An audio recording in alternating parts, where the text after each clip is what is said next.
Bom dia, bom dia, bom dia. Tudo bem?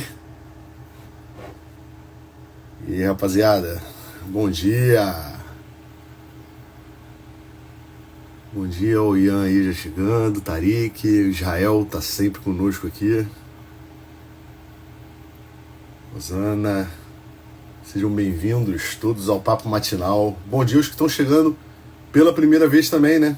Aqui, com certeza vem muita gente aqui do perfil do Diego.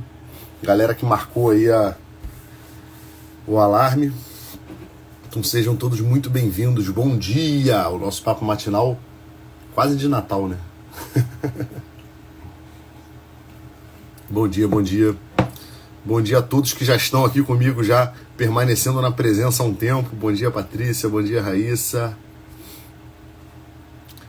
Bom dia, Emerson. Seja muito bem-vindo, meu amigo. Espero que seja um momento agradável, né? Nós estamos já no Papo Matinal 36 e que você possa ir se temperando aqui também do Papo Matinal. Mas que bom, que bom. Sejam todos muito bem-vindos. Vamos só aguardar o Diego chegar, já entrei em contato com ele aqui. Vamos só esperar ele chegar. Bom dia, Lívia, tudo bem? Sejam todos muito bem-vindos. Vamos ver aqui se... Deixa eu convidar aqui o Diego. Daqui a pouco ele...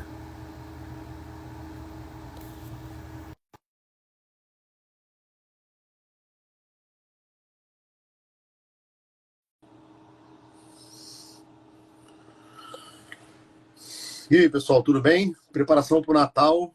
Como é que vocês estão? Tudo tranquilo? Bom dia, padre. Sua bênção. Sempre bom ter um padre com a gente, né? Isso aí faz a diferença.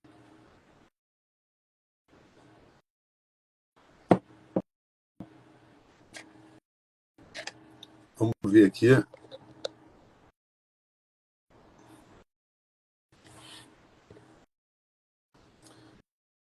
Bem, enquanto o Diego não chega, pessoal, deixa eu dar as boas-vindas para vocês aqui, tá? Ao nosso papo matinal. Olha lá, o Diego já chegou já. Vamos esperar ele entrar então, a gente começa a falar aqui. E aí, Diegão, sejam bem-vindos. Não está conseguindo participar, peraí, calma aí, Diego. Vamos lá. Vamos ver se vai agora. Olha aí. Olha ele aí. Fala, meu irmão. Bom dia. Bom dia, bom dia. Bom dia, Maria. Tudo bem? A Maria logo em seguida aqui, que legal. Bom dia. Tô tirando todo mundo da cama, né, cara? Já, essa hora já. Essa hora já me falaram que 7h30 nem a hora. No dia que eu fiz a live com o Tarik aqui, aí, pô, já entraram e já disseram assim, pô, cara, 7h30 nem a hora, cara. Nem é dia ainda. Me senti até mal, cara, porque, pô, cara, eu sou de acordar bem cedo, né? Então, já olhei assim e falei, cara, peraí, calma aí, deixa eu só ajeitar o celular aqui. 7h30. Quem conseguir deixar aí 6 filhos dormindo até 7h30, meu? Faz uma live aí pagando esse mistério. É isso aí. E aí, meu amigo, tudo na paz? Tudo certinho? Tudo ótimo, irmão. Graças a Deus. E por aí. Diego, deixa eu te ambientar. Eu acho que eu já falei com você antes aqui, mas deixa eu te ambientar o que é esse papo matinal aqui que a gente faz para tanto para as pessoas que estão chegando aqui no perfil, grande maioria aqui, obviamente, vindo, são pessoas que te acompanham, né? Mas tem aqui um pessoal que já me acompanha há um tempo, que já está aqui no papo matinal e já está acostumado, né? Hoje o nosso papo matinal ele vai ser um pouco atípico. Né? É óbvio que, assim, esperávamos todos ansiosos aqui pela tua presença, no nosso meio aqui. Muita gente que me acompanha, obviamente, te acompanha também. E dentro aqui do perfil, apesar de nunca falar de uma forma muito explícita, de explicar, por exemplo, a personalidade humana em 3 pessoas, a gente sempre se refere, né? Eu acho que é um linguajar que todos nós aqui que somos teus alunos, de alguma forma, a gente não consegue mais desgrudar disso, né? de falar sobre um roteirista, sobre um personagem, sobre um crítico. Então hoje, a proposta do Papo Matinal ele é um pouco diferente. O Papo Matinal, normalmente no dia a dia, ele dura 15 minutos, de 15 a 20 minutos, e ele é uma reflexão sobre algum tema, com a ideia de, no final dessa reflexão, a gente ter uma proposta prática para o dia. Então, por exemplo, sei lá, a gente vai falar sobre generosidade, a gente fala aqui um pouquinho, fundamenta um pouquinho o tema. Quando chega ali no final, mais ou menos, do Papo Matinal, a gente sempre propõe alguma tarefa prática, uma espécie de desafio que a pessoa possa chegar no dia e realmente encarnar aquela realidade da generosidade. Hoje não tem como ser assim, né? Eu escolhi o tema de propósito da personalidade humana entre as pessoas, por quê?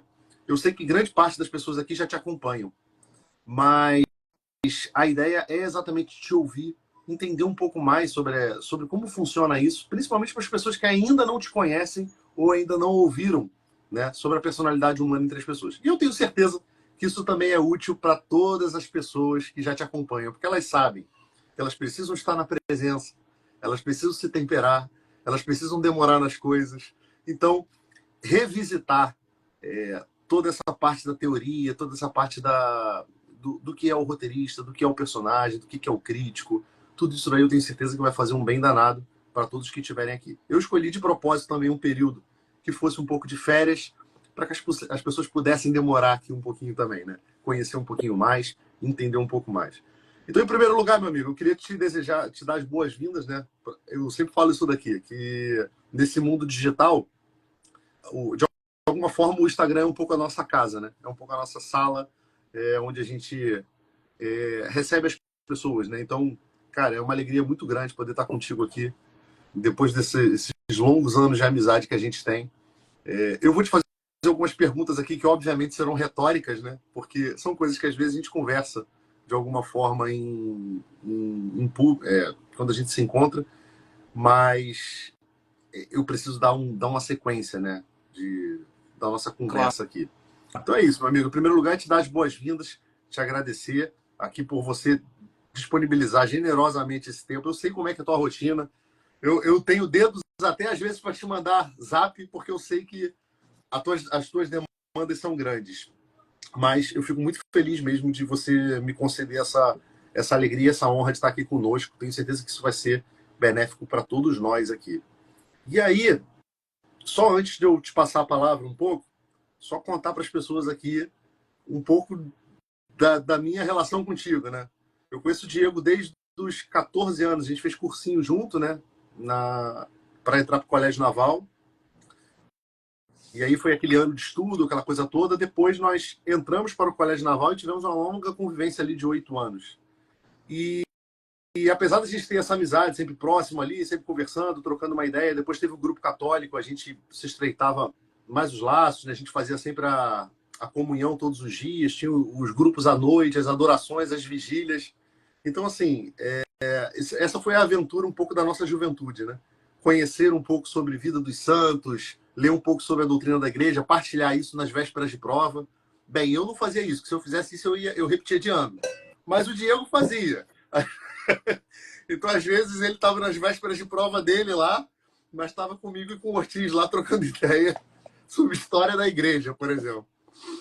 O Diego sempre foi uma pessoa muito diferente, assim, uma pessoa muito solícita, muito aberta, e a gente sempre olhou assim e viu que tinha algo diferente ali com o Diego, né? Deus reservava alguma coisa diferente para ele. Mas até para as pessoas mais próximas, a gente não imaginava esse edifício que estava sendo construído ali. Então, cara, eu queria te perguntar exatamente isso, assim, para a gente poder abrir essa live. Eu sei que você já explicou um pouco sobre aquela questão do Santo Irineu de Lyon e tudo mais, mas, cara, quando foi que essa coisa da teoria das 3 pessoas da personalidade, ela realmente tomou uma forma clara, assim, na sua cabeça? Você olhou e falou assim, cara, eu posso ajudar pessoas com isso aqui. E depois eu explico às pessoas por que eu estou perguntando isso, porque isso tem uma influência muito direta na minha vida também e na forma como eu comecei a atender também. Então, contigo aí, Diegão. Beleza, meu irmão. Bom, o fundamento, acho que de tudo isso, realmente é o fato. Então, eu vou falar as coisas como eu vejo que elas acontecem no mundo, na vida, né? E, obviamente, é porque elas estão acontecendo aqui e agora, dessa maneira, né? Então, como eu falo para o pessoal, a premissa, né? A base de tudo que eu falo, obviamente, tem que ser a presença, né? A gente está aqui presente e as coisas funcionam a partir dessa presença. Então, eu acho que esse é um fundamento.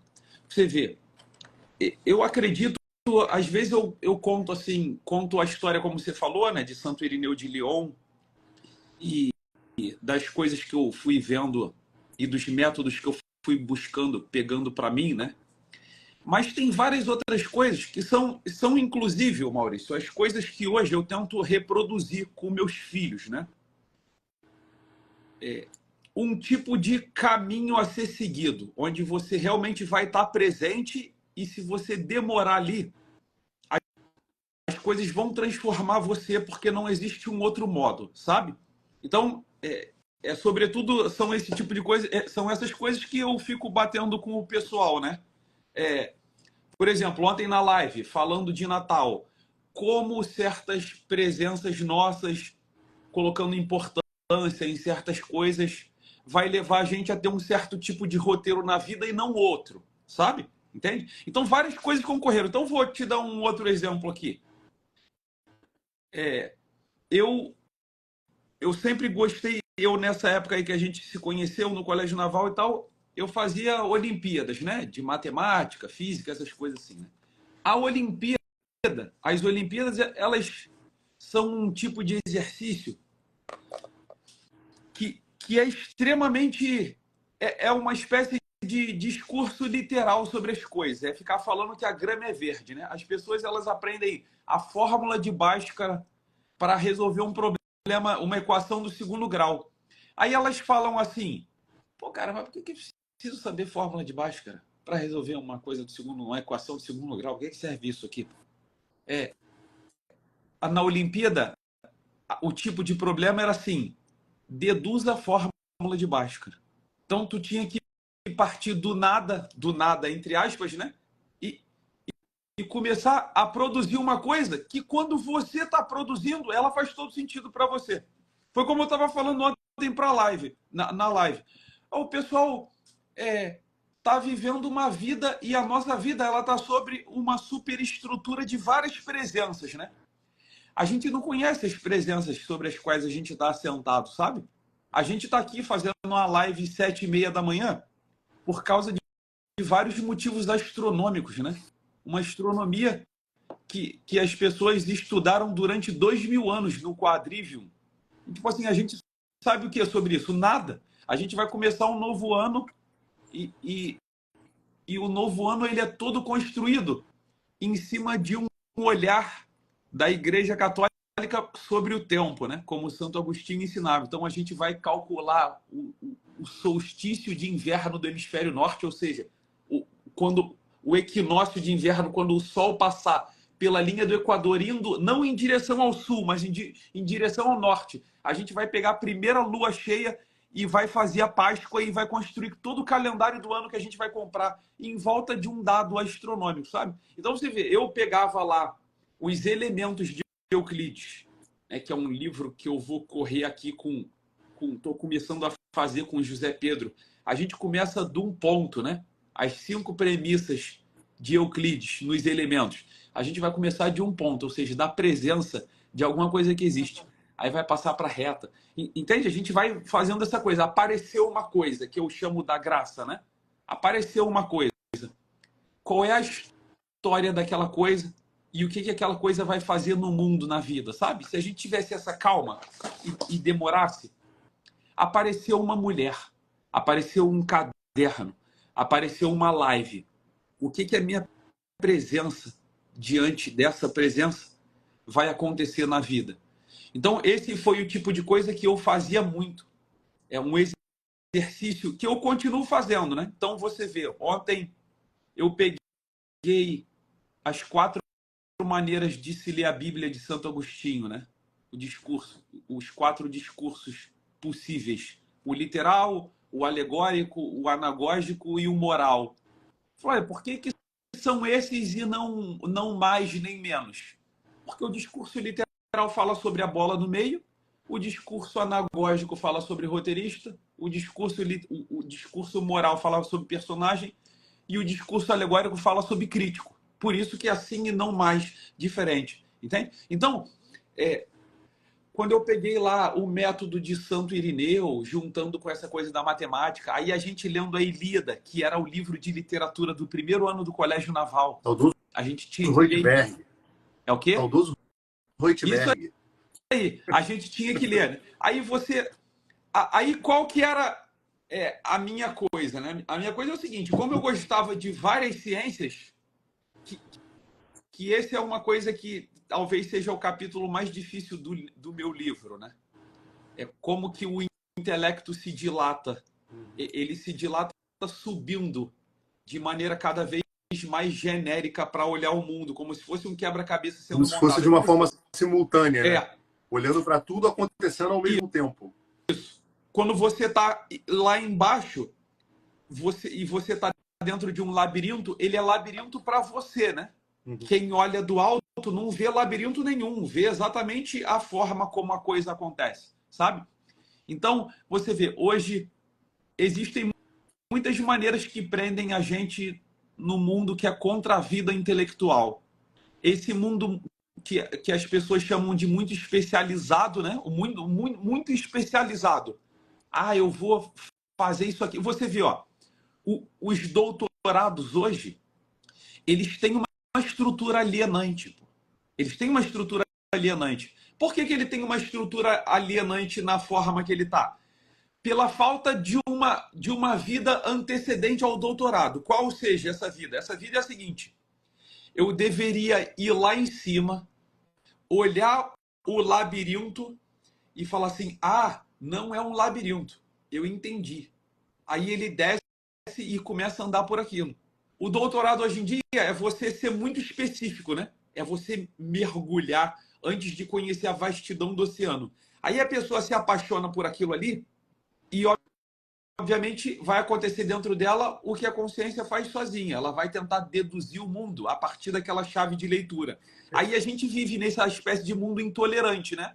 O cara da Ela pega o matemática. microscópio, dá uma olhada na mesa e consegue perceber todo o movimento das moléculas, mas ela é incapaz de olhar e saber que aquilo é uma mesa, que tem Isso, uma função no mundo. isso. Então você vê, isso é uma cabeça que deixa as pessoas intolerantes, né? Elas não conseguem.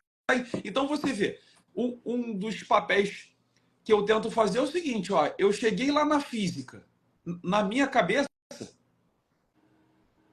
eu tenho que chegar nas três pessoas, pô. Eu tenho que explicar aquilo no olhar das três pessoas, você entende? Porque as três pessoas, do modo como eu as vejo,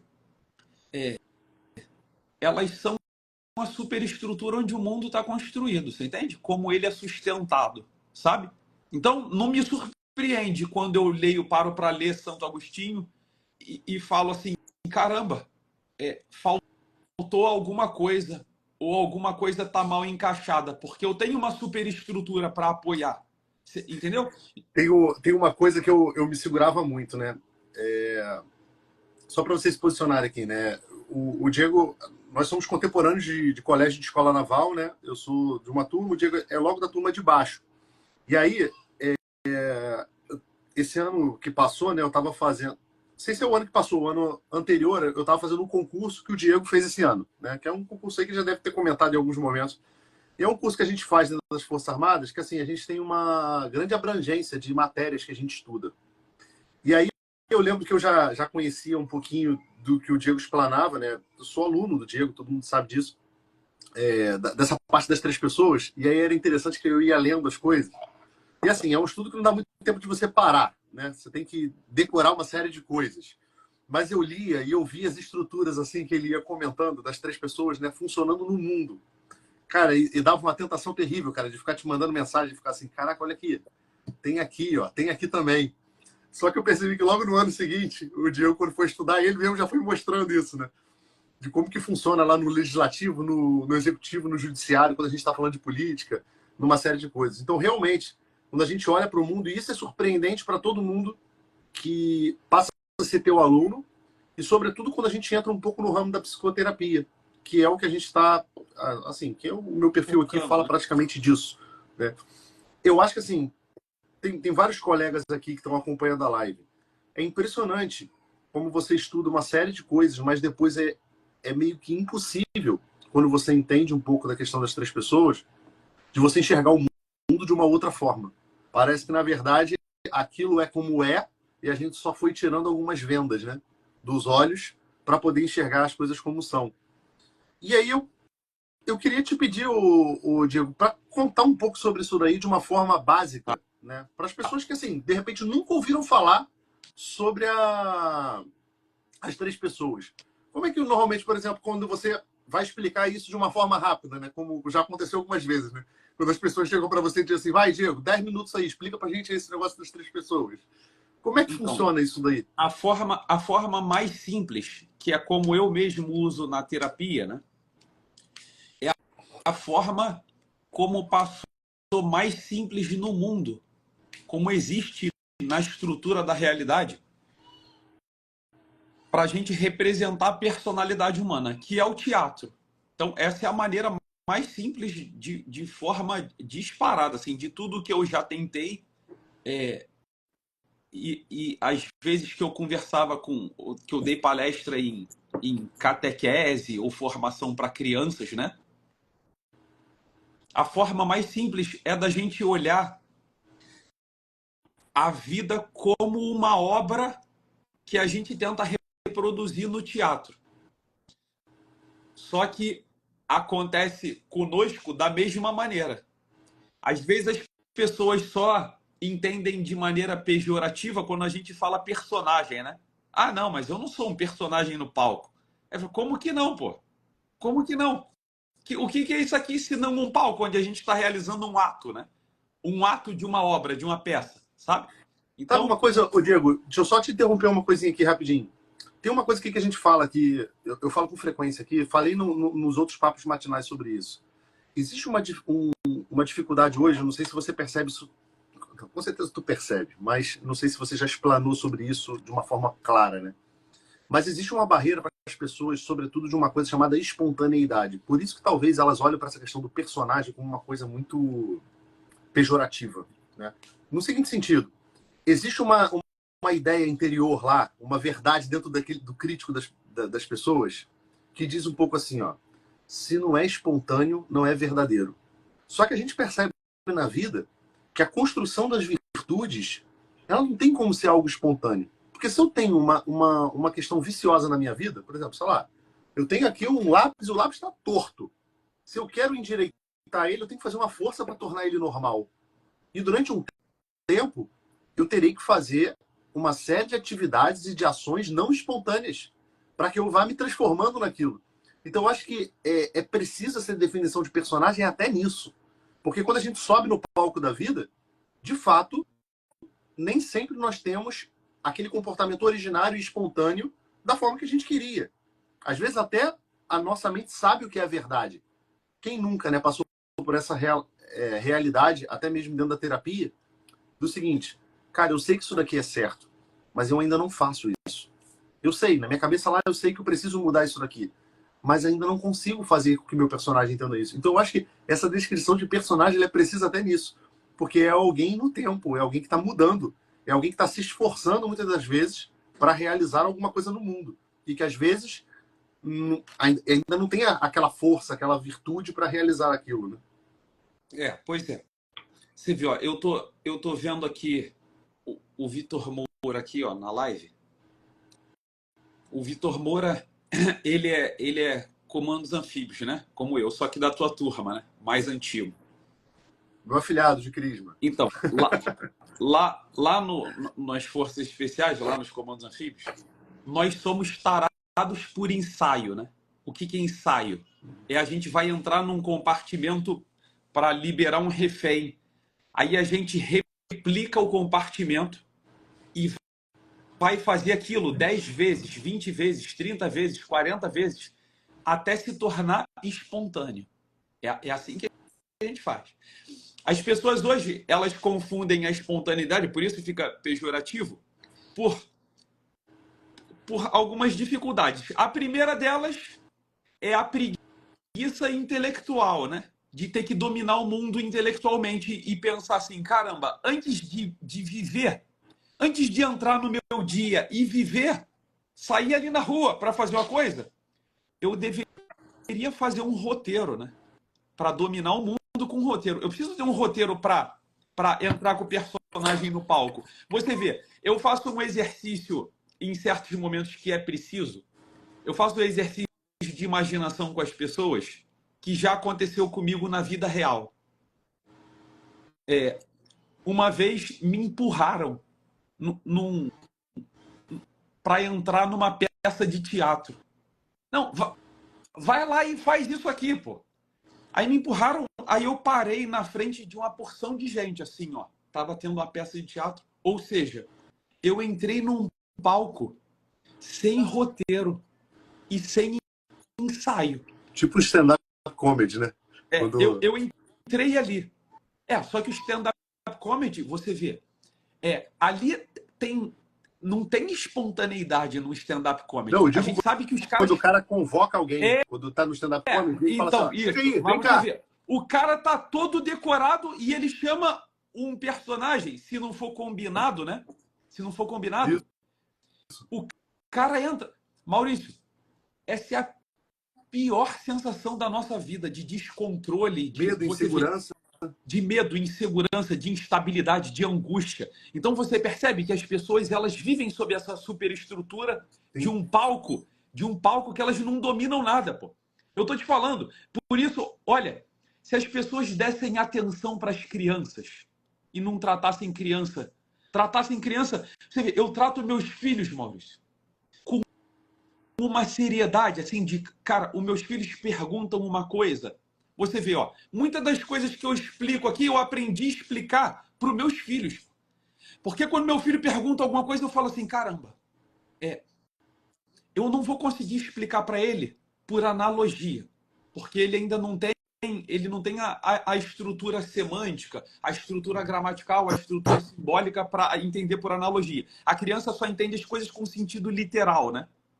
O sentido literal é o jeito que se fala da bola do meio. É o discurso normal de Santo Agostinho. Como o Nosso Senhor falou para os discípulos de São João, né? Fala o que você está vendo e ouvindo. Isso é o discurso literal, né?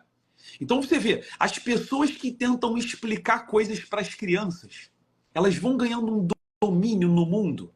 Um domínio que deveria ser a premissa, né? Porque quando meu filho pergunta assim para mim, papai, por que o carnaval esse ano vai cair esse dia e no ano passado caiu no outro? Meu irmão, um pai, qualquer pai que fala assim, eu vou explicar isso para o meu filho, ele vai falar assim, caramba, a sociedade e o mundo vive sob a estrutura da Igreja Católica. Só que ele não quer fazer isso, pô. Ele não vai fazer isso, porque ele não leva o filho dele a sério, pô. Ele fala, meu filho, depois o papai vê.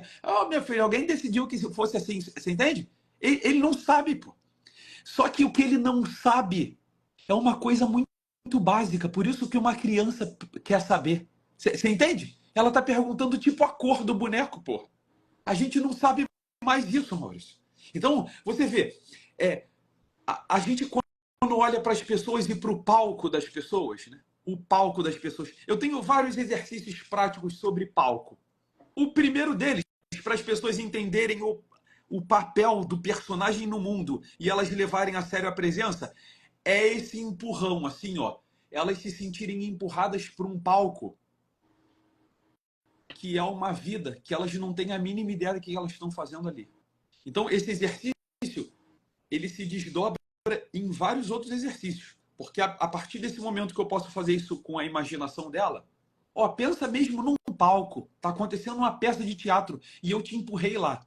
Aí eu te pergunto agora, o que é que você vai tentar fazer lá? Aí tem várias coisas. Tem a pessoa que vai falar assim, eu vou fazer de tudo para sair desse palco. É assim que se sentem as pessoas que estão tentando se matar. Elas estão num palco e elas não sabem o que fazer no palco e elas vão tentar se matar. É melhor não estar no palco, você entende? O palco do personagem é o palco da vida, né? Onde a gente está de carne e osso. O roteirista está lá atrás, está nos bastidores, né? Ele fez o roteiro e deu para você entrar no palco, não é isso? o crítico, ele não tem o que fazer ali, porque ele só consegue olhar para aquilo depois que o negócio passou, né? Como é que critica a peça antes? Como é que sabe se o roteiro tá bom, se o personagem tá bom? Não dá para fazer isso no presente nem no futuro, só no passado, entendeu? Então, quando eu falo para as pessoas assim, quando eu pergunto na terapia, rapidinho assim, ó, como é que vai ser seu dia hoje? Aí ela fala, eu falo, isso é o seu roteiro.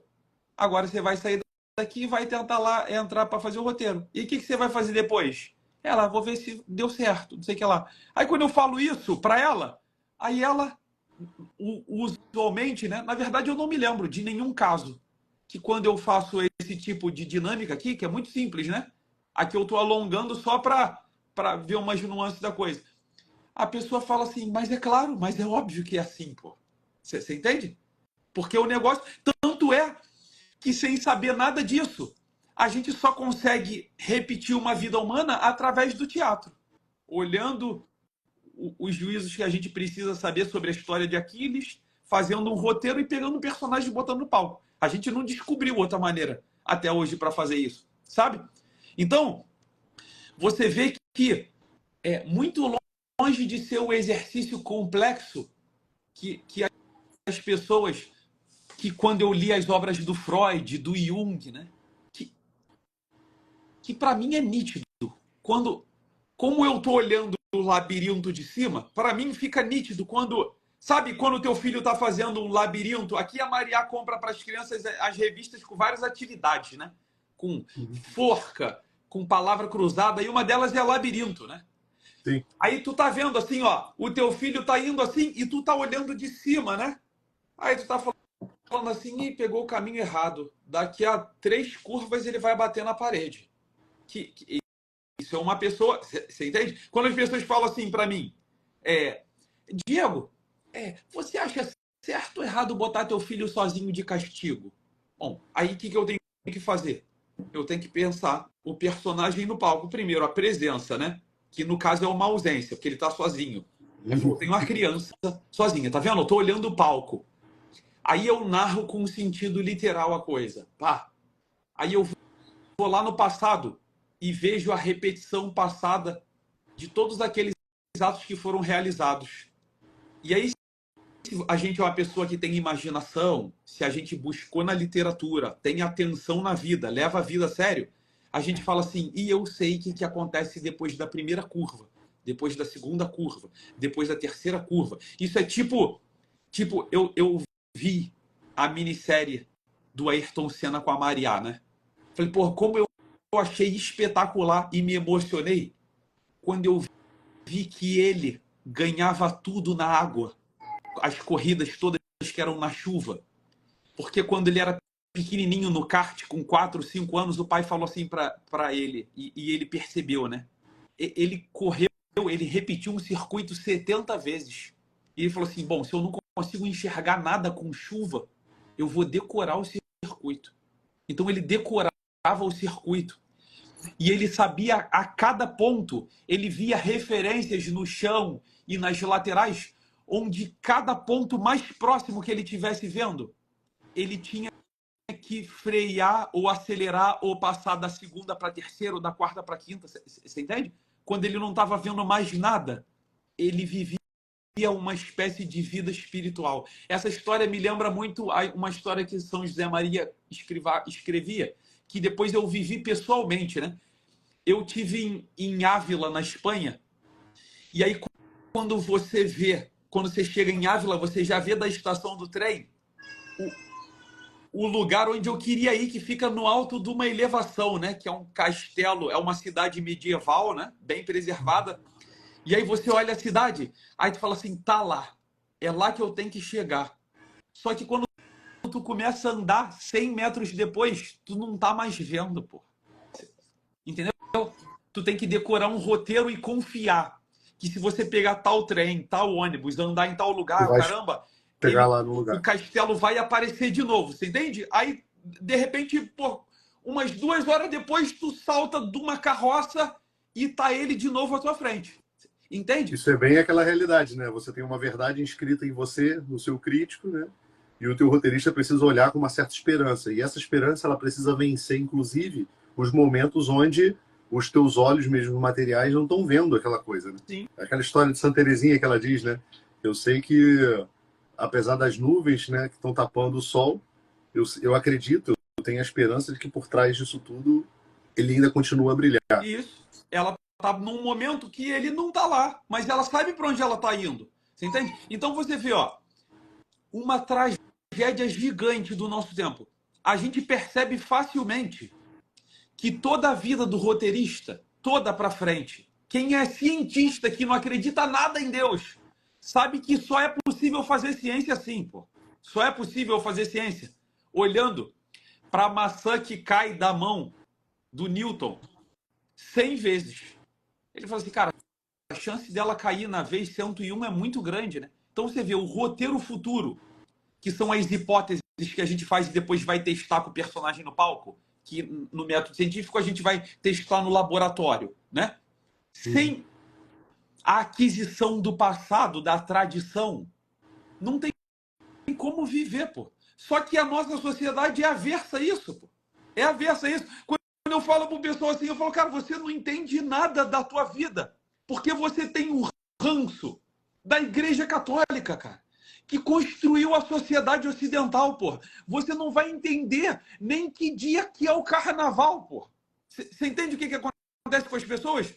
Elas têm um ranço do passado, que é o pensamento revolucionário, né? Então, o que é ter ranço do passado e desconhecer a literatura, a história dos santos, a vida? Por que eu moro na a cidade mais sinistra do país, porra, São Paulo? Porra, meu irmão, o nome do lugar que tu pisa é São Paulo, porra.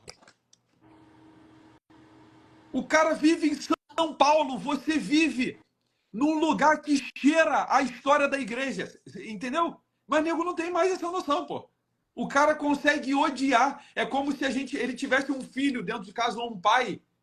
E o pai dele, o nome do pai dele representa uma história que o fez pisar naquela terra. E ele odeia aquela história, pô. Você entende? Não tem sentido. Então, pô, se a gente trata o nosso passado assim, cara, quando a gente olhar para o nosso futuro, Maurício, a gente tá num labirinto escroto, meu irmão. O labirinto que as pessoas vivem é um jugo atroz. Então, quando eu narro para as pessoas e vejo assim, eu falo, cara, daqui a 2 anos, 3 anos, vai acontecer isso aqui com esse cara aqui da internet, ó. Não é porque o pessoal fala assim, porra, tá rogando praga, tá não sei o que lá. Ele, não, cara, olha para ele. Olha a presença dele tratando esse tipo de assunto dessa maneira, ou olha o que ele está fazendo com o dinheiro, ou olha o que ele está fazendo com o modo de ensinar dele. Ele falou, isso depois da terceira curva é uma parede, pô. Por quê? Porque a gente tem que decorar a pista. Olhando, você entende? A gente tem que decorar a pista para quando o personagem entrar lá, quando o carro entrar lá, tu fala, meu irmão, eu tô no palco e eu tô aqui, ó, tranquilo, eu tô em casa. Porque eu sei o que eu tenho que fazer aqui. Entendeu? Então, quando eu vou ler Freud, quando eu vou ler Jung, eu olho assim, e para mim é muito tranquilo de falar assim, porra, fez merda aqui, faltou isso aqui ele não falou, isso aqui ele falou errado. Por que que eu consigo fazer isso? Por que que o cara que olha e vai corrigir um problema de matemática, ele olha assim e fala assim, cara, essa aqui não é a solução, não são as duas soluções desse polinômio, dessa equação do segundo grau. Caramba. Não é porque ele tá ali, pô, decorei a fórmula de Bhaskara, não sei o que lá. Não, não. Ele sabe deduzir a fórmula. Ele sabe. Você vê, isso não é ensinado mais, pô. Uma coisa que eu queria falar aqui, principalmente pro pessoal que assim tá te conhecendo hoje aqui, né? Tem algumas pessoas aqui que ainda não te acompanhavam, nem conheciam a questão da personalidade humana em três pessoas. Sobretudo para quem está dentro desse ambiente da terapia, isso é assim é primoroso e é por isso que eu trago esse assunto aqui hoje para o papo matinal, né? É impressionante que a gente vem aqui numa tradição que também não é muito longa da questão da psicologia, né?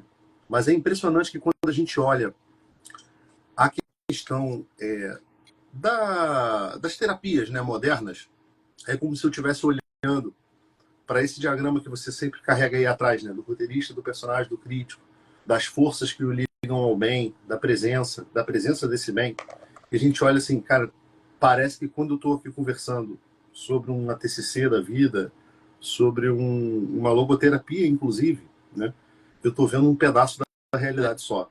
Eu estou vendo um pedaço de uma vida. E é óbvio que eu vou ficar limitado na minha forma de fazer terapia. Para mim, sempre me chamou muito a atenção, e aqui eu pego um gancho para falar o que eu ia explicar lá no início, como é que o Maurício chegou nesse negócio de atender gente aqui, né? Como eu disse para vocês, eu tô sempre tava sempre com o Diego lá a gente estava sempre conversando sobre as coisas da igreja, sobre as coisas da vida, né? A gente viveu muitas etapas juntos ali, né? Desde o momento em que a gente estava escolhendo a nossa profissão, decidindo algumas coisas na nossa vida, fazendo as nossas escolhas de corpo, até o momento em que a gente realmente se casou, começou a ter filhos, né? E isso tudo foram etapas da nossa vida. E houve uma etapa da minha vida onde realmente, assim, eu dei uma congelada. Uma congelada. Eu sempre tive lá dentro do Colégio Naval, como eu sou católico desde muito pequenininho, e eu cheguei lá, um pouco primeiro, assim, vi do grupo católico do Colégio Naval, meio que uma terra arrasada, que não tinha nada, a gente não tinha nada. Eu sempre tomei pela minha mão essa coisa de chegar mais junto lá com o capelão, começar a montar. Na época a gente fazia grupo de oração, adoração, essa coisa toda. E óbvio que isso daí foi um pouco do que Deus me ajudou a fazer, mas também tem seus problemas, né? Quando a gente é muito jovem, ainda não é tempo de você fazer tudo isso. Mas ou eu fazia ou não tinha ninguém para fazer. Mas a gente começou, né? Aquele processo todo ali. E houve um momento da minha vida onde realmente isso tudo se congelou. Até porque, assim que eu comecei a seguir lá o professor Olavo de Carvalho, ele falava sobre aquela questão do jejum de opinião, né? E eu me encontrei muito naquilo. Eu falei, cara, eu preciso parar um pouco mais, estar mais na presença de algumas coisas e aprender. Isso vinha na tradição de tudo que a gente estuda, né? Eu lembro que você me deu de presente, há muito tempo atrás, nem sei se você vai lembrar disso, tu me deu uma cópia da escada de São João Clímaco. Uma cópia que tu tirou, acho que de alguma universidade de Coimbra, talvez. E, cara, eu devorei aquele livro ali, quando ele fala da escada do paraíso, e isso, uma coisa que nunca fugiu da minha cabeça, é que o primeiro degrau da escada do paraíso, ele se chama humildade. Então, quando o professor Olavo falava sobre essa questão do jejum de opinião, eu olhava para aquilo ali e falava assim, cara, eu preciso calar minha boca e ficar aqui um tempo. E assim eu fiz. Só que como tudo na vida tem uma justa medida, eu acho que eu levei isso daí ao extremo, né? E eu lembro que nesse momento onde eu tive ali, assim, realmente estava um pouco depressivo, um pouco com a cabeça confusa, eu procurei o Diego para conversar. O Diego ainda acho que nem estava tanto assim na internet, mas eu lembro do Diego me falando assim, Maurício, o que está faltando é que tu tá com um turbilhão de coisa aí na tua cabeça, tu não tá botando nada disso a serviço de ninguém. E era verdade, eu não estava botando isso nem a serviço da minha esposa. Mas, aonde que isso daí ganhou vazão? Quando no comando de um navio, eu estava comandando um navio na Amazônia, e o Diego que me deu essa ideia, falou assim, cara, começa a conversar com teus subordinados. Até porque eu tinha um imediato muito bom, e o meu imediato, ele realmente manobrava a tripulação. E para quem não conhece muito bem a estrutura, o comandante, ele fica um pouco isolado. Existe até um nome que a gente dá para isso, que a gente chama de solidão do comando dentro de um navio. Por quê? O comandante tem que estar com a cabeça livre para tomar decisões. Faz isso, faz aquilo. Às vezes, alguns vínculos emocionais atrapalham. Então, o imediato toca a tropa e o comandante, ele fica lá para tomar as decisões. E eu tinha um bom imediato, um imediato já experiente, foi inclusive o oficial que me rendeu naquela ocasião, que eu tinha sido imediato desse mesmo navio. Mas eu falei, cara, eu preciso conhecer melhor minha tripulação. E aí eu criei um momento lá dentro do navio, que a gente viajava muito, que eu chamei de café com o comandante. Então, todos os dias eu fiz o que o Diego me recomendou. Cara, começa a receber as pessoas na sua câmara. E, cara, aquilo foi surpreendente, porque eu comecei a receber desde suboficial até marinheiro. E era um café, um biscoitinho ali, simples, que a gente tinha, às vezes que eu mesmo levava. E eu gastava literalmente ali às vezes 1h30 do meu dia conversando com a pessoa, mas não só sobre o navio. Era assim, cara, e aí, tua casa? Tu é casado, tu é solteiro, tu tem filhos? E as histórias que eu ouvi ali eram impressionantes. E eu percebi que realmente eu não era o filósofo mais proeminente da vida, né? Que tem aí no meio da internet. Mas que existe um certo círculo de pessoas a quem Deus te confia, né? E foi assim que eu comecei, né, a atender ali as pessoas, a conversando com as pessoas, e obviamente depois isso daí foi se estendendo para outras pessoas fora da Marinha, né, e tudo mais ali. Obviamente era só uma conversa como de um comandante, não era uma terapia. E aí eu procurei estudar um pouco mais. Eu lembro que o próprio Diego me mostrou alguns caminhos para eu poder percorrer, até que ele começou a dar as aulas e nunca mais as coisas foram a mesma. Então, estou falando isso daqui para vocês perceberem o quanto que esse conhecimento da terapia da personalidade humana em três pessoas, ele é precioso. Porque quando eu cheguei nesse ambiente, qual era o cenário que eu vi quando comecei a atender pessoas? Pessoas chegando para atendimento com 8 anos de terapia, 9 anos de terapia.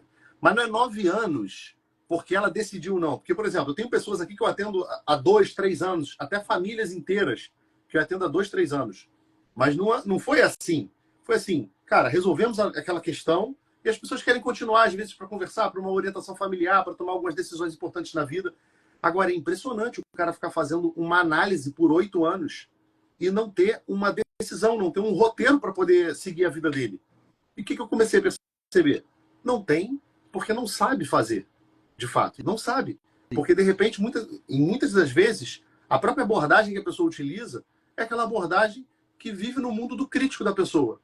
Mas ela é incapaz de, depois de analisar aquela questão, chegar em tudo e dizer o seguinte, cara, o roteiro que tu tem que fazer na tua vida é esse aqui, cara. Ou então, uma abordagem completamente imaterial da vida psicológica, como se existisse algo espiritual que vive aqui, que vive sozinho. E aí ignora a realidade corporal e material da pessoa, né? Que realmente tem uma necessidade de saúde. Eu falo para as pessoas, isso aí o Ítalo também fala, e eu acho isso muito legal, né? Cara, se a pessoa não está dormindo, não dá nem para começar, cara. A pessoa não está dormindo, cara. A gente é um composto, né? A gente é corpo e espírito, uma alma espiritual. Não adianta a gente querer viver como anjo.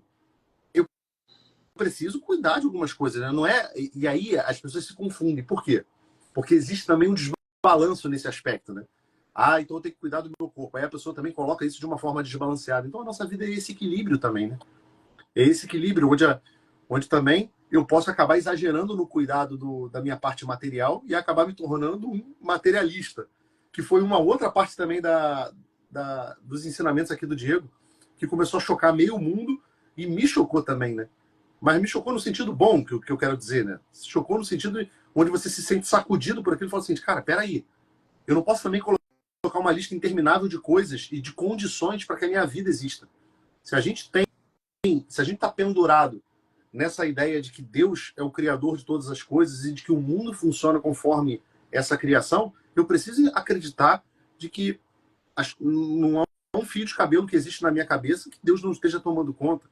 Que eu preciso viver a vida acreditando numa certa providência e não com uma lista interminável de coisas materiais que eu preciso fazer para então poder ser feliz na vida ou ter alguma coisa a oferecer. Então, eu queria destacar um pouco para vocês a importância. É óbvio que aqui numa live a gente não vai conseguir entender tudo sobre essa parte da personalidade humana em três pessoas. Até porque eu nem sei se o Diego já tem essa resposta. Você já conseguiu sistematizar se isso é uma psicologia, se isso é uma antropologia, se isso é uma filosofia? Porque isso eu lembro que foi um questionamento muito claro no início. Porque quando as pessoas falavam o seguinte, o Diego colocou agora para jogo uma nova escola de psicologia. Eu falei, não, cara, tem mais do que coisa, tem mais do que psicologia aí. Tem mais do que psicologia. Então, eu não sei nem se já penduraram isso, né? Se você já conseguiu chegar numa situação como essa. Eu vou te falar assim, o que eu vejo, eu não falo por aí porque é como eu te falei, né? As pessoas, como elas não compreendem muitas coisas, elas tomam decisões emotivas, né? Então, eu vou dar um exemplo prático agora aqui, da decisão emotiva. O que é isso? Isso é teologia. Aí eu falei esse nome agora, né? Tem gente que ficou chateada. Entende? Ela não consegue vislumbrar a vida intelectual, então ela vai agir de maneira emocional. De uma maneira emocional baixa, né? Com movimento antipático. Ele falou, porra, tá de sacanagem, cara. Teologia. Por que teologia? Porque, na minha concepção, isso é como Deus criou o mundo, com essa visão. Você entende? É Deus olhando para o mundo. Então você vê, ó, eu estava preparando uma aula para a comunidade de, de matemática e como pensar matemática e como ver matemática, para a gente parar um pouco com essa babaquice assim de matemática, e não sei o que lá, e não serve. E aí eu estava colocando a integral tripla, né? O que eu faço quando eu faço a primeira integral? Que eu tenho um x e vai virar 2x ao quadrado. Eu vou integrar uma dimensão só, x, e vai virar duas dimensões, ou seja, dois lugares, dois espaços, né? Eu tenho só uma parede, agora eu posso andar na parede e ter profundidade. Ou seja, eu botei a vida de mais uma pessoa para jogo. E vou integrar 3 vezes até chegar num sólido de revolução que se movimenta. Ou seja, eu vou chegar finalmente na plenitude de uma pessoa. Porque essa é uma parte dos meus estudos, né? Qual é a equação matemática... Ó, galera, eu quase repetindo essa parada aí, cara. Mas eu ainda entendo o que ele tá falando. Então, você vê, ó. Isso que eu tô te falando é o seguinte. Isso que eu tô te falando, que eu faço com a integral tripla, é o que eu faço na terapia. Quando eu falo assim, tá, eu vi o personagem. Agora eu vou integrá-lo. Eu vou botar mais uma dimensão. Você entende? Sim. Agora eu vou ver o crítico. Agora eu vou integrá-lo. Eu vou colocar mais uma dimensão. Agora eu vou ver o roteirista, você entende? E eu vou parar por aí. Eu posso até fazer mais do que isso. E depois eu vou falar, ensinar na comunidade para onde eu estou indo quando eu faço isso. Eu posso ir na dimensão 20, que são as presenças da bola do centro. Elas mudam a dimensão do ser humano. É por isso que a gravidade... É por isso que a presença de Júpiter curva o espaço e o tempo, né? Ele acha uma outra coisa, uma nova dimensão, você entende? A presença de uma coisa é uma nova dimensão. Isso é feito por integrais, né? Eu estou integrando. Isso é feito na gramática, igualzinho. Quando eu pego uma substância e integro nela as qualidades, os adjetivos. Integro nela suas ações, que são os verbos. Entende? Essas coisas acontecem como estrutura do mundo. Então, quando eu falo para as pessoas a solução, você vê, eu tenho aqui uma parte gigante da minha biblioteca que é sobre a consciência humana. Aí eu estudei e estudei com a visão de várias pessoas. Então tem ali, ó, Antônio Damasio, que é reconhecidamente, entre quem estuda consciência, um dos grandes estudiosos com a parte não filosófica, né? Ele está tentando achar fisiologicamente a manifestação da consciência e o que fisiologicamente acontece e o tálamo e o hipotálamo, o que pode chegar perto, sabe? A hipófise, onde que interfere com o ser humano aparecer a consciência dele. Tem todas as paradas. Tem a consciência de si, do Louis Lavelle, tem os filósofos da consciência todos ali, tem uma porrada de coisa. Quando que eu entendi que era consciência? Quando eu vi as 3 pessoas. Quando eu vi as 3 pessoas, eu falei assim, pronto, nenhum deles entendeu o que é a consciência porque eles não entenderam a presença, e o Louis Lavelle tem a presença total, né? Que é um puta de um livro. Só que entre a presença e a consciência não tem as 3 pessoas.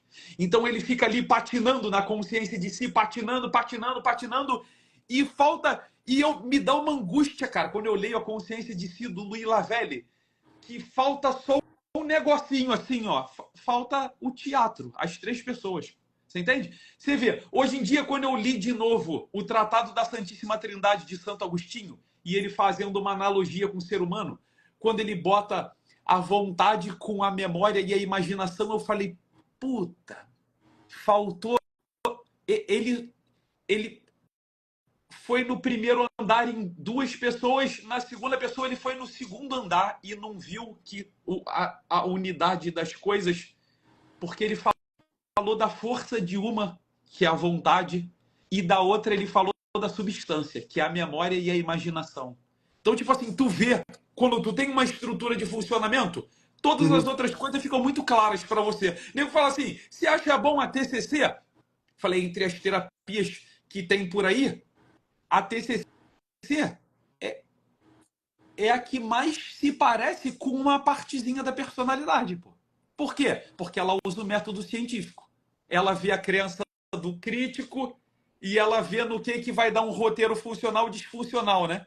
Mas eu Uhum. te pergunto, o que a TCC sabe sobre consciência humana? Rosca. Nada. E aí vai pecar muito na unidade das três Vai pessoas, né?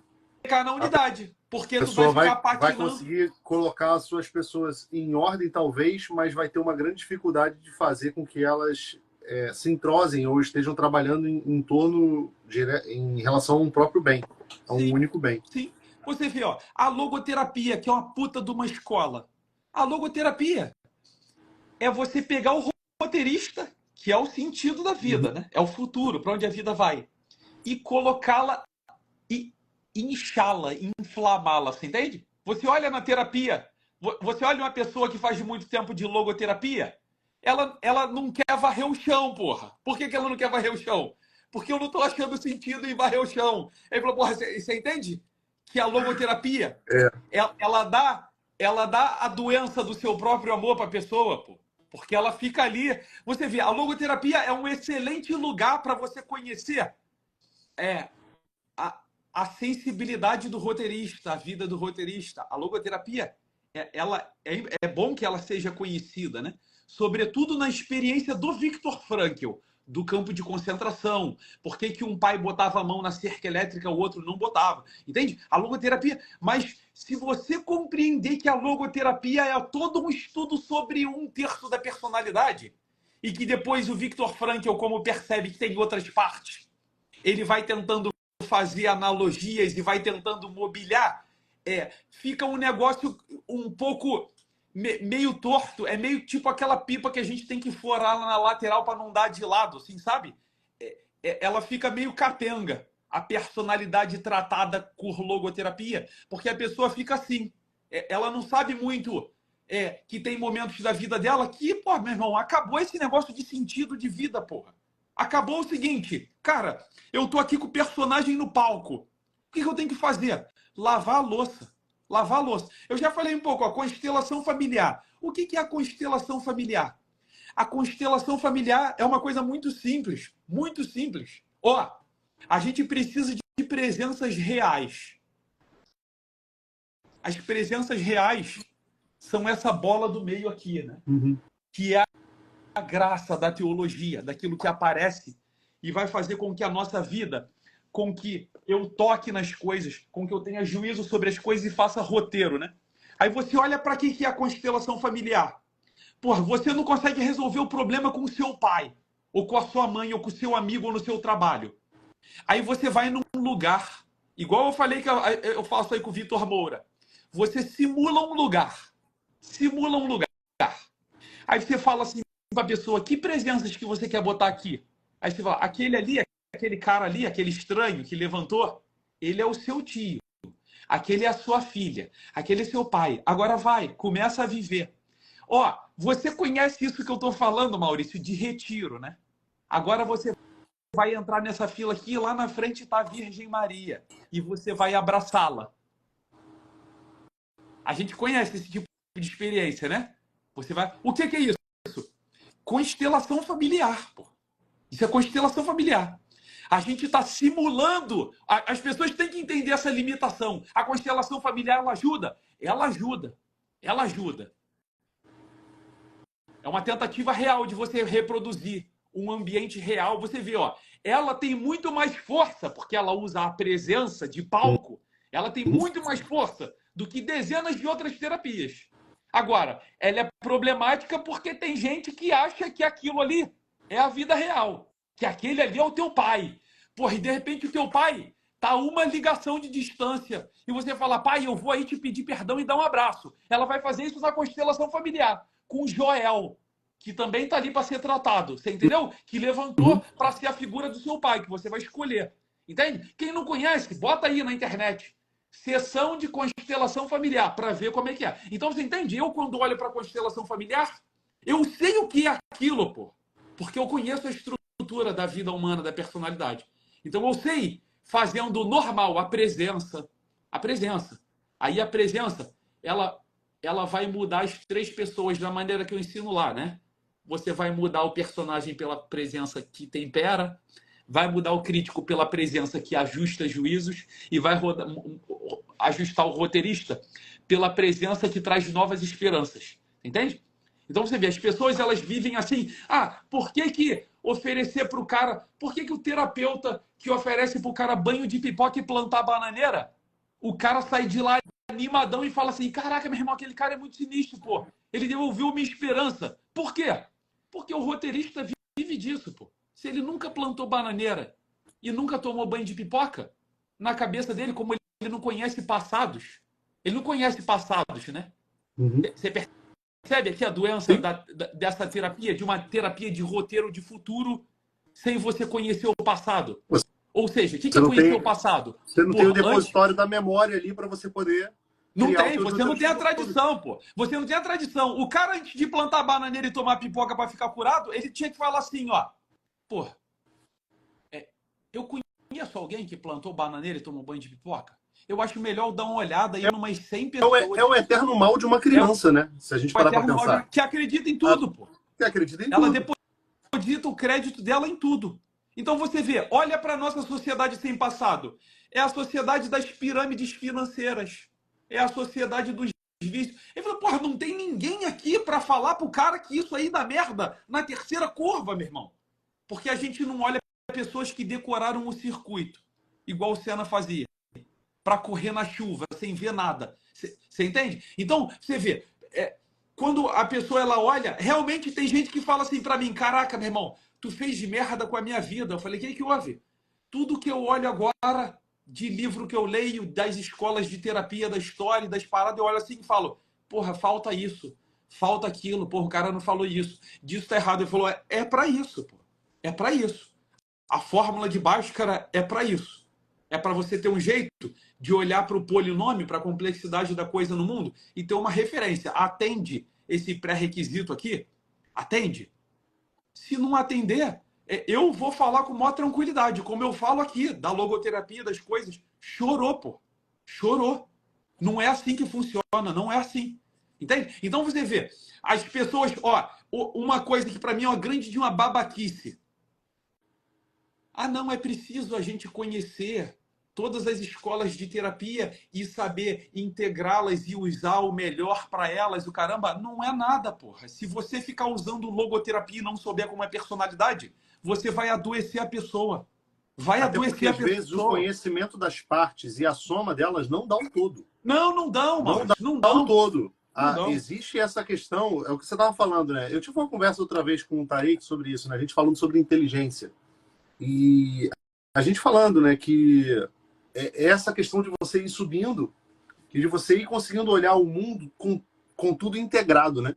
Com tudo integrado. É só a gente pensar, por exemplo, eu acho isso interessante, assim, sei lá, não sei se nem se é um exemplo muito válido, mas, por exemplo, eu sempre penso muito quanto a questão de dirigir ou andar de bicicleta. Você aprende, às vezes, algumas partes ali. E enquanto você está nesse domínio das partes, você fica... É muito complicado dirigir, né? Porque quando você está muito preocupado em passar a marcha, tu não consegue olhar para o retrovisor. Pô. Você está muito preocupado em pisar, em controlar bem a tua embreagem ali, você não está olhando para fora. E aí você tem um monte de coisa acontecendo ao mesmo tempo. E isso acontece também, por exemplo, quem dá um serviço num passadiço de navio, né? Quem dá um serviço num passadiço de navio, é tudo acontecendo ao mesmo tempo. Tem o comandante falando aqui, é sinalização náutica, é RPAN, é fonoclama, é rotina do navio, tu cuida da rotina do navio do passadiço, pô. E você precisa desenvolver essa habilidade de transformar aquilo um pouco mais em arte. E isso é um outro papo que a gente vai ter aqui em algum outro momento, quando eu vou conversar um pouco com o pessoal sobre os 4 discursos, e eu vou falar sobre essa parte negligenciada da vida, que é a poética. Que é exatamente esse momento onde você vai aprendendo ainda a receber as informações, né? Aprendendo a se ambientar um pouco com tudo acontecendo ao mesmo tempo. E não só com essa visão de dividir tudo em partes para tentar dominar só as partes. Existe essa necessidade que o ser humano tem de olhar tudo de uma forma simultânea, as coisas acontecendo. Senão eu não entendo nada. Né? Ali quando eu estou dirigindo o carro ou quando eu estou andando de bicicleta, se eu fico preocupado excessivamente com as partes, eu não domino aquela realidade total. e você observa que aquilo ali funciona como se fosse um flow. Parece que é uma coisa que a gente perdeu, né? No tempo, quando a gente começou a querer dividir e dominar tudo por si só, né? Sim. Aquele pedacinho.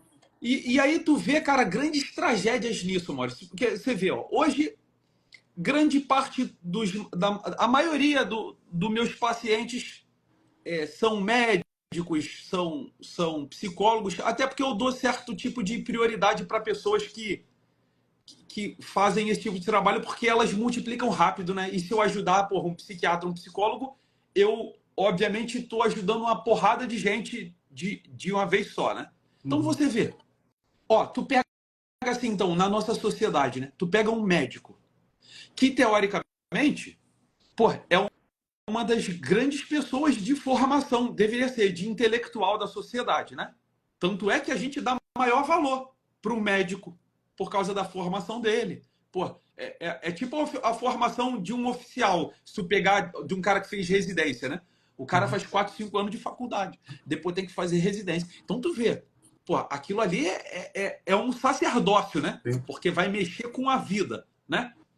Aí tu vai sentar para conversar com uma pessoa dessa, as pessoas elas têm a impressão, né? Tanto é que isso acontece com elas, né? Quando a gente olha para um médico, fala assim, pô, o cara é médico. Se ele falar sobre futebol, ele pô, vai falar, vai dar uma grande opinião. Se ele falar sobre teologia, pô, fiz assim, ó, virou festa a parada aqui atrás de mim. Já tá desejando feliz ano novo pra galera. Viu? Já tá. Se o cara vai falar sobre teologia, aí fala assim, porra, mas o cara é médico. Falei, meu irmão, mas o cara, ele se enfia tanto ali, naquilo ali especificamente, naquela visãozinha dele. Aí tu vai conversar com um cara sobre qualquer coisa mais elevada, diferente de um corpo humano. Meu irmão, o cara não entende nada. Você viu, ó, eu recebo umas mensagens assim, ó. Falei, cara, eu vi tuas aulas de antropologia e não entendi nada. Aí eu penso assim, né?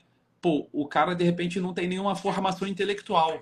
Aí tu vai lá ver o cara médico. O cara é médico, meu irmão. Cê entende?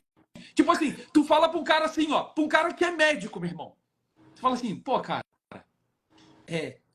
pornografia e masturbação vai destruir tua vida.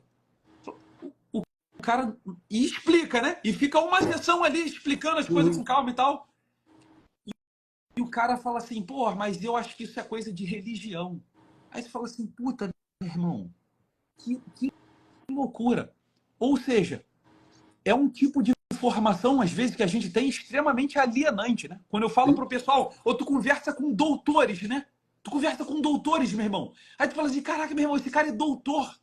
E o maluco é um energúmeno, uma anta, tá ligado? Por quê? Porque ao invés de olhar para o mundo e sair do labirinto e olhar do alto, várias ciências, várias coisas, ele ficou enfornado, é como se ele ficasse no labirinto. E ele tivesse com a cara assim, ó, e ele estudou 10 anos sobre um pedacinho da parede do labirinto, você entende? Ele é pior do que o cara que não estudou nada. Do que aquela Dona Maria que cuida de casa, sabe? Que cuidou Sim. de filho. Aí você fala assim, caraca, mesmo, eu trato a Dona Maria e eu trato o neurocirurgião, cara. E o maluco é uma anta, porra. E a Dona Maria sabe tudo da vida. Você entende? Então hoje, que é Porque uma coisa que você ele sabe não que eu luto domina nada contra. que existe por si só. Né? Quando ele domina uma parte do negócio ali, por exemplo, eu usei o exemplo aqui da mesa das moléculas. Beleza, cara, as moléculas elas não existem ali por si só. Elas existem diante de uma outra causa que a gente fala das 4 causas, né? Da causa formal da coisa. A coisa tem uma função no mundo, tem uma finalidade, tem uma série de coisas. E aí o cara fica perdido. A Dona Maria não. Ela tá lidando com as coisas na sua casa, lidando com ela por completo, né? Você vê. Então as pessoas são assim, cara. Elas vivem numa alienação específica. Quando eu desenho aquilo como eu desenhei no livro, né? Espécies, gênero, e vai subindo, e botei o intelecto olhando cada vez para coisa mais genérica. E agora a taxonomia da biologia, ela evoluiu, né? Ela parava no reino, agora ela para no domínio, o que para mim é uma maravilha, né? Ela para no domínio agora, meu irmão. Facilitou tua faina, né, cara?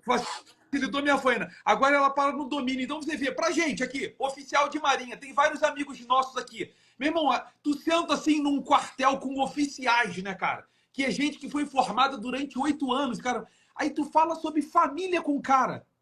Meu irmão, é nego só com cabeça de merda, assim, pensamento de merda. E tu vê, cara, o maluco é uma anta, um animal, tá ligado? Você entende? Essas são. É o nosso tipo de formação. Você viu, ó. Eu dei uma aula semana passada sobre música, né?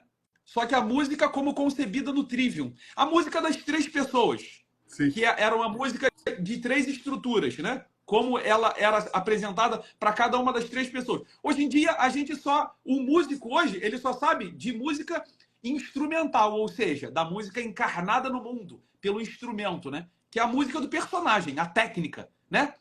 Aí tu senta, eu sentei, cara, com a galera de músicos assim, e comecei a conversar com eles, né?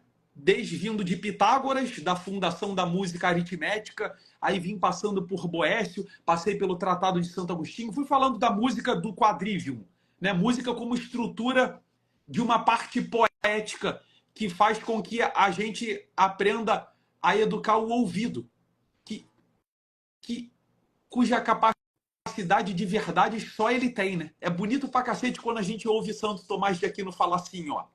Quando a gente olha para a Eucaristia, os sentidos começam a enganar a gente. O tato e o Mas a audição olfato não. e o paladar, eles enganam a gente, porque eles ficam falando pra gente. O nosso paladar fala assim, é pão. O nosso tato fala assim, é pão. Os nossos olhos falam assim, é pão. E nós somos salvos pela palavra do ouvido, né? Isto é Não, não, não, o não, não. motor. Cessa tato, cessa olfato, cessa paladar, cessa visão. Ouça a verdade com o ouvido. É o corpo e o sangue de Cristo. Então você vê, é, falta essa. Isso é uma educação que a música dá.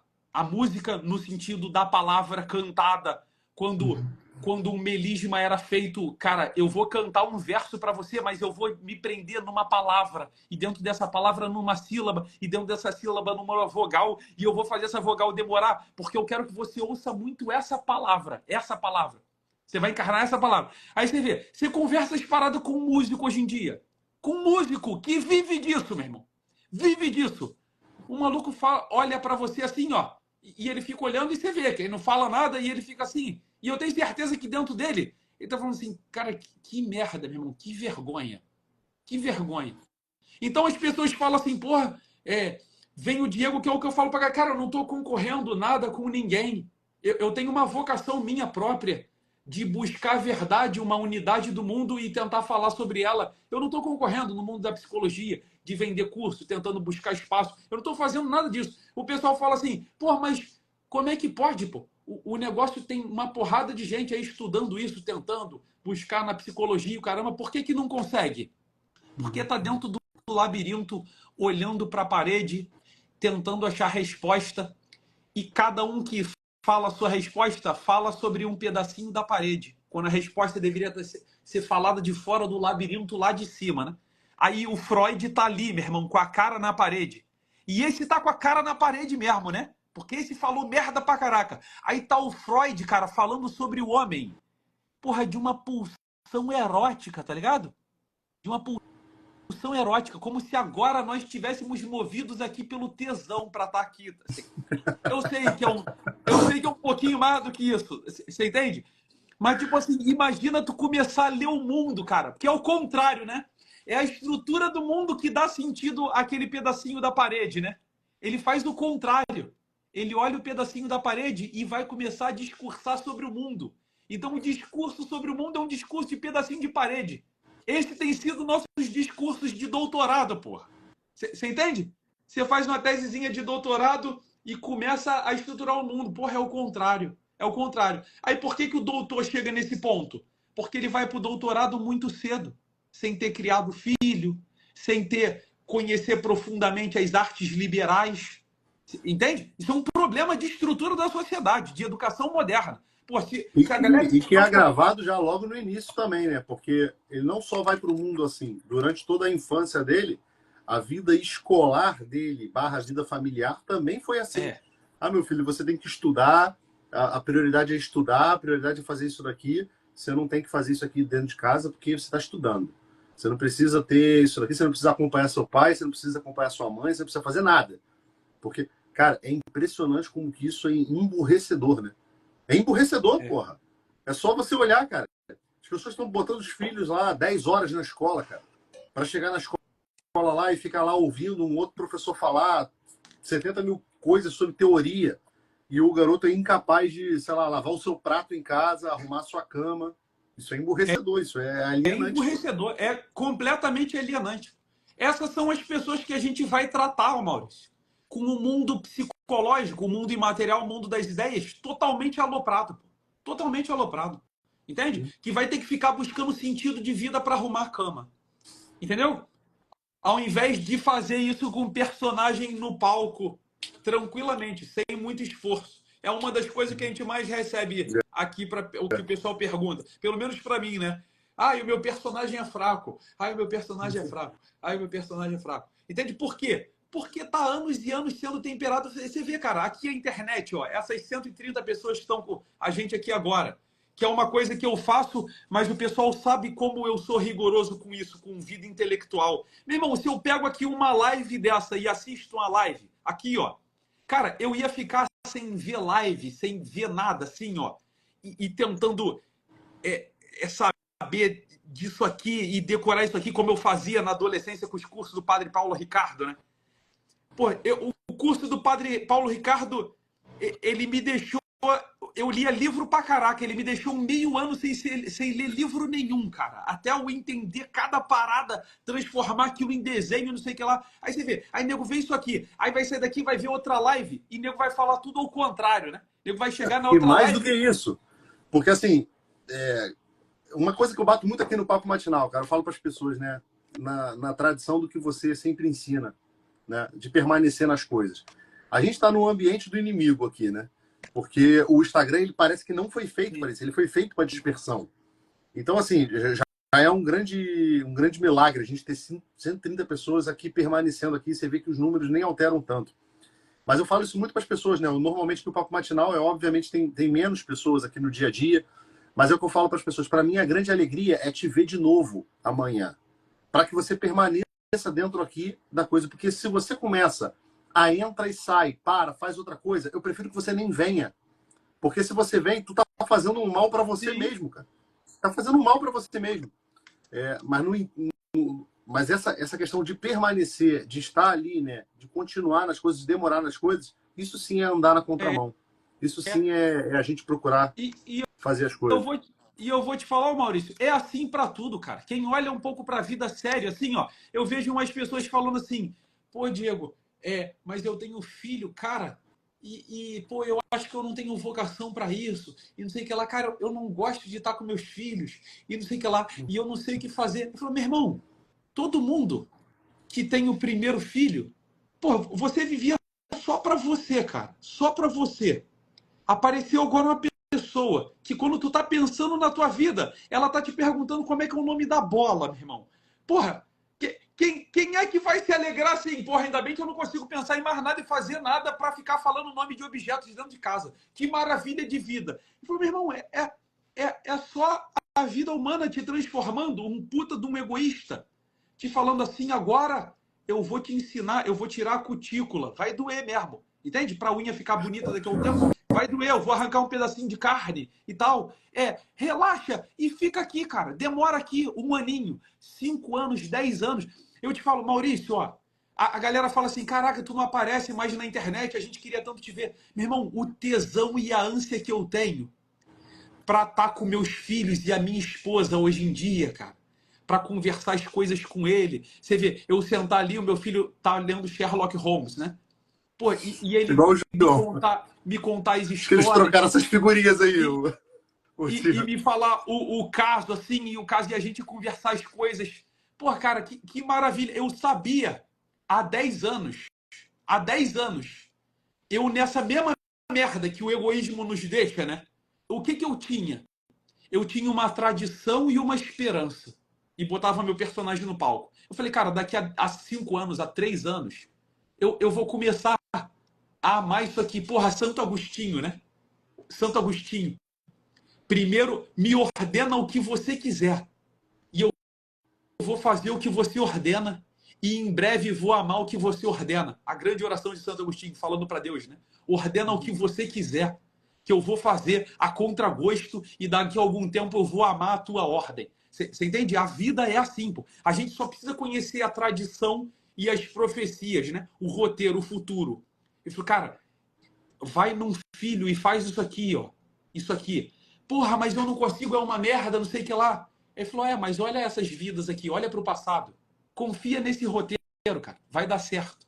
Se o cara não fizer isso, meu irmão. A gente faz isso para outras coisas, Maurício. Eu falo pro pessoal, a gente faz isso. A gente pesa proteína, meu irmão, para daqui a 5 anos ficar com o abdômen todo definido, pô. O nego faz isso. Entende? O nego faz isso. Mas por quê? Porque isso está envolto, isso está nessa casa do egoísmo, né? Do eu, do meu corpo, e não sei o que lá. Ele falou, isso vai destruir a gente, vai afundar a gente, e nego chega aqui depois com 50 anos, 60 anos na terapia, com o personagem desgastado pra caraca, né? Aí, obviamente, é muito mais difícil, né? Quando eu dou aula da esperança invencível, tem gente que pergunta assim para mim, porra, mas pelo que tu tá falando, então eu posso fazer merda a vida toda e no final, no último instante, me salvar. Você pode. Só que quando você faz merda a vida toda, você é quase escravo no último instante, pô. Você acha que você vai ter grandes chances para no último instante escolher por Deus? Quem acordou meio-dia a vida toda tem toda a liberdade do mundo para acordar 7 horas quando ela quiser? Acho que não, né? Acho que não. Então, tipo assim, a esperança ela é invencível, ela não morre nunca. Mas nego tem que entender que à medida que o tempo passa e eu não vou fazendo, porra, a fraqueza do personagem vai dominando a gente e a gente vai virando um animal, porra. Um cachorro. Exatamente, meu amigo.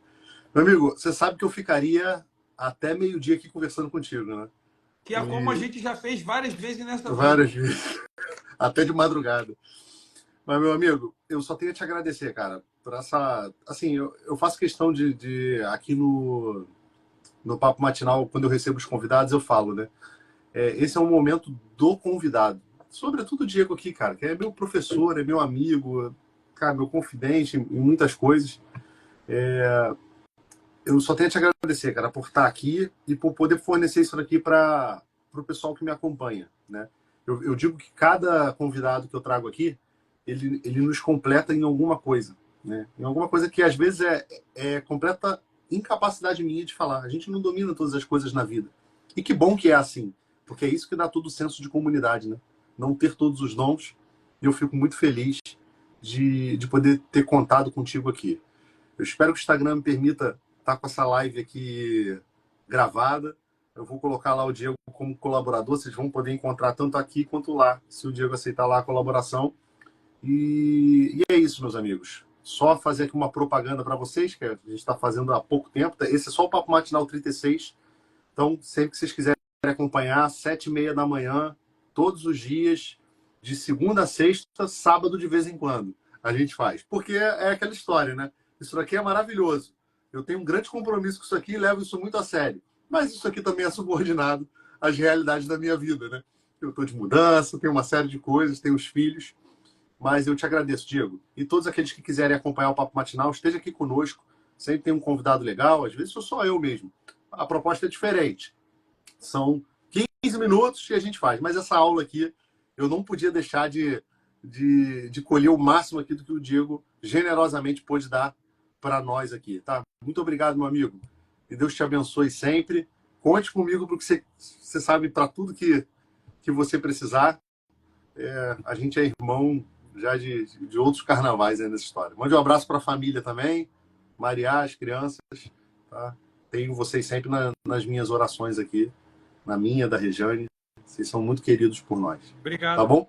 Obrigado, meu irmão. Feliz Natal. Um grande abraço para todos vocês também. Obrigado por esse momento de presença, né? Você sabe, é como eu sempre falo, né? Quando vocês me chamam, me convocam, né? Vocês estão me salvando de uma vagabundagem na vida, né? De viver para mim mesmo e não fazer nada para os outros. Então, realmente, eu espero e conto comigo para as divulgações, para o que você precisar, porque eu tenho muita confiança. Eu te conheço há muitos anos e pelo que eu tenho visto na internet aí nesses poucos anos que eu me propus a ver um pouco o que tem sido feito por aqui, eu não tenho certeza que isso aqui que você faz é um grande tesouro para orientar as pessoas, né? Que certamente chegam perdidas pra caramba, com informação pra caraca, às vezes de muita gente boa, né? Que tem boa intenção, mas que não tem uma boa estrutura para ser referência do que fazer, né? Eu acho que isso é essa visão antropológica que você sabe de onde eu tirei, obviamente, né? É uma segurança grande para a gente fazer isso. Então, confio muito. Tem uma galera aqui também, aí presente, que eu também confio. O Tarik, que eu vi aí, a Joana, tua prima Joana, né? São pessoas que... A Joana, em breve, aí eu vou abrir lá minha caixinha de perguntas. Assim que alguém falar alguma coisa de psicologia lá, eu vou divulgar aí, que eu fiquei sabendo que a Joana começou a atender, né? Sim. Eu falei, por graças a Deus, eu senti uma dificuldade do Putz, caramba cara, de ter mulheres. eu falava isso para ela. Falava isso para Era a ela. maior dificuldade. Eu conheço várias pessoas, vários homens para indicar assim, mas mulheres era muito pouca gente que eu Quem tinha de acompanha aqui referência. sabe que eu vou trazê-la daqui a pouco. Então, o pessoal que ficar atento aqui no Papo Matinal vai ver a Joana aqui. A Joana está começando agora, então não tem muita gente seguindo ela. Então, para vocês conhecerem, é uma mãe de 6 filhos, né, casada há mais de 10 anos. Psicólogo. Acho que pode ajudar muita gente em muita coisa. Tenho certeza disso. Tarik, o pessoal já pode pesquisar aqui, que já tem até uma live com ele. Meu amigo, eu costumo dizer aqui, para a gente poder encerrar mesmo de vez agora, que as nossas responsabilidades nos salvam, né? Obrigado pelo carinho, pelas referências, mas é o que eu digo para as pessoas, né? Essa vida a gente está numa jornada de mudança. Eu agradeço muito a Deus por muitas dessas vezes você ter sido esse instrumento de salvação para mim, né? E a gente está aqui e fala dessas coisas não porque a gente é perfeito, não porque a gente... Muito pelo contrário. São numerosas as quedas, mas a alegria de ver que a vida ainda continua e a gente tem a oportunidade de se levantar e seguir adiante. Eu só tenho a te agradecer por isso daí. É isso. Obrigado. Muito obrigado, meu amigo. Obrigado pela companhia de vocês. Estamos juntos, meu irmão. A minha continência demorada para você aí. Minha continência tá bom? para você. Pela sua abraço presença. a todos. Fica com Deus, meu amigo. Deus, um grande abraço. Um abraço. Tchau, tchau.